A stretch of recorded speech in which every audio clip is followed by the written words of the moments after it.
We're here with Endicott College head men's volleyball coach George Chapell and student athlete Nikolas Kasprzak, following Endicott's setback to Stevens in the opening round of the NCAA men's volleyball tournament. Coach, an opening statement, please.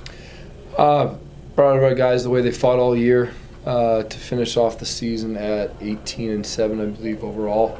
Some nationally ranked wins along the way, and I think our team is more. The first set of 28-26 is more indicative of our level of play, what we can be. I think the last two sets we kind of got away from what we did best. Stevens came out throwing a haymaker. We took it in the first, and then couldn't handle round 2 and 3. Kudos to Dan and his team. They're loaded. They have been all year. They're going to do well in the next round. It'll be interesting to see them against St. Joe's Long Island. But really proud of our guys, especially after the last 2 years of all this COVID baloney going on, to see how they persevered and all the stuff that's going on in our program the last year. It was great to see them get to this point. Coach, you talked about sets 1 versus sets 2 and 3. Mm-hmm. What changed? What happened? What did Stevens do well versus what did you not do well? I think Stevens' blocking ability really shined in that second set especially, and then we started playing a little bit timid and making too many unforced errors. We just exploded off the page. I think we had 11 hitting errors, hitting almost negative 280 in the second set.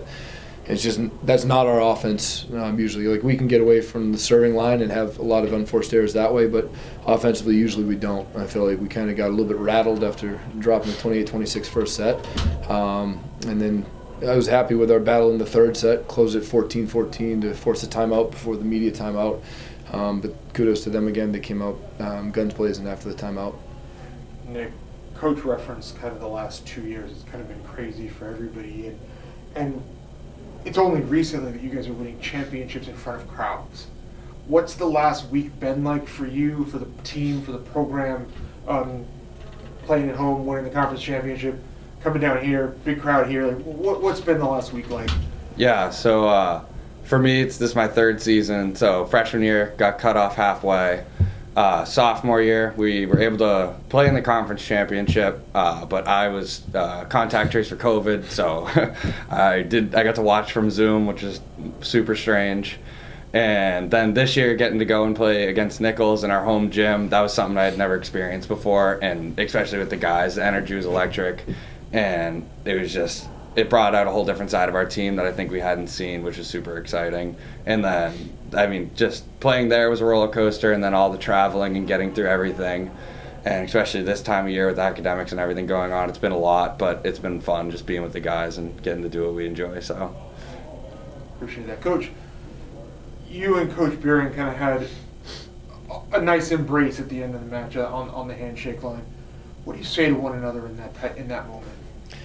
If you can keep it clean. Yeah, no, it was clean. Dan's one of the good ones in the business. I knew Dan when he was out at Benedictine. When he came out here in his first couple of years at Benedictine, we set him up with a match at Endicott, and when we went out there, we played him as well. He's just a good dude. He runs a really good program. You like to see guys like that win if you're going to lose to somebody. You like to see one of the good guys go on, and his program handles themselves with class just as he does. So, told him good luck, wish him the best in the next round. Nick, representative of the team here a little bit, it's probably about as close to a normal season as we've seen in the last couple of years. I use that word kind of loosely. What has this season been like for you, and what are you taking with you as you look ahead to next season? Just that keeping in the back of my mind, I think all the time that, like, at any moment it can get taken away, and having that feeling. I know last year we all got brought up into a room and they told us you're done, just like that. So just keeping that in the back of my mind and just realize is, like, a lot of us use volleyball as an outlet to get through the day, get through stuff that's stressful. So just having that feeling and playing with that kind of intensity every day is something that I think has maybe one of the positive things that could have come out from everything we've dealt with the pandemic. So at least that's how I felt, and I kind of get that same vibe from the rest of the team. Coach Peterson from Southern Virginia told us earlier today, you never want to see your season end, but if you're going to end, you want to be playing for something to have it end. There are some that are on your team that won't be with you next year. What do you take from that senior class? What have they left on your program? And then Nick, I'll ask you kind of a similar question. What are those guys left for you to do next year? So, Coach. I think just like Nick just said in his last answer, days are numbered. It's always been that way when you get to the end of the year with a senior class, and we always used to say, you blink and it's gone, right? And then we had COVID hit. You didn't even get to blink, and it was gone. We didn't have a chance for that finality, that chance to wrap it up on the court. And then last year with a truncated 12-match season to then go down to the NCAAs in Virginia, it was, again, an asterisk season that just didn't feel like it was. Like Coach Peterson said, to be able to play for something at the end, we're one of 16 teams left doing it. We have been lucky enough for 8 out of the 9 years there's been an NCAA championship going on without COVID years. The 2 seniors in Nick Hayes, 3 seniors in Rafa, Nick Hayes and Matt Cruz, but Nick Hayes and Cruz especially have been with us for 4 years. And they're 2 guys that have bounced in and out of the lineup, but come to practice every day with a great attitude and give it their all. Cruz is our ultimate hype man, and he wears number 11.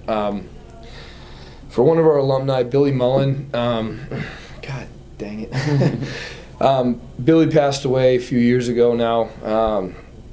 He was killed after graduation, and Billy was the ultimate role player, manager that earned his way onto our roster and earned a jersey. And every day sold his soul to play on that court. Left everything he had on him, emptied the tank every single day, and that's Cruz. Cruz walks into a gym screaming, getting the guys going. It can get annoying at times because you just know it's coming, but he bellows out. It could be the quietest of gyms in a match that we might win 25-5, and he's there getting everybody hyped.